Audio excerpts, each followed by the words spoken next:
दुपारी 4च्या सुमारास आम्ही सारे पीएनटी कॉलनी डोंबिवली पूर्व येथील विसर्जनास्थळी सज्ज झालो.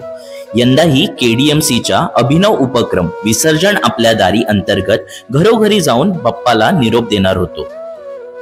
फर्स्ट लोकेशनला पोहोचलो संदपलोडा येथे, तर तिथेही नागरिकांचा चांगला प्रतिसाद मिळाला. माझ्या मिनी व्लॉगच्या जर्नीची सुरुवात पण या साईटच्या फर्स्ट व्लॉगमुळेच झालेली. तर आता पूर्ण 1 वर्ष झालं मी मिनी व्लॉग बनवायला चालू केले. त्यानंतर आम्ही रुनवाल गार्डन येथे पोहोचलो. इथे आमची टीम लगेच कामाला लागली आणि विसर्जनासाठी योग्य व्यवस्था केली आणि नागरिकांना कळवलं की व्यवस्था झालेली आहे, तुम्ही आपल्या मूर्त्या आणू शकता इथे विसर्जन करण्यासाठी. काय सुंदर आणि मनमोहक मूर्त्या होत्या. विशेषतः हा चिमुकला आपल्या हाताने बनवलेली बाप्पाची मूर्ती घेऊन आला होता विसर्जन करण्यासाठी. कामाच्या धांदळीत भूक लागलेली म्हणून मॉन्जनीस मध्ये एक क्विक ट्रीट घेतली. परत येताना पाहिलं आकाश काळं झालं होतं. गणपती विसर्जन आणि पाऊस हे जणू एक समीकरणच बनलंय.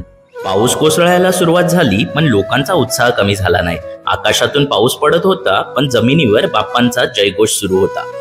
फटाक्यांची आतिषबाजी आणि लोकांचा डान्स बघून वातावरण खूप आनंददायी झालं होतं. खूपच जल्लोषाचं वातावरण तिथे निर्माण झालेलं आणि नागरिक हे विसर्जन खूप एन्जॉय करत होते. हा क्षण खूप आनंददायी होता पण तितकाच भावनिकही होता. लहान मुलांपासून मोठ्यांपर्यंत सगळेच बाप्पाला निरोप देताना हळवे झाले होते. पुढच्या वर्षी लवकर या ही आर्त हाक प्रत्येकाच्या डोळ्यात दिसत होती. आमची टीम खूप समर्पण भावनेने काम करत होती. सगळं व्यवस्थित चालू आहे ना हे पाहण्यासाठी दुसऱ्या ठिकाणी पोहोचलो.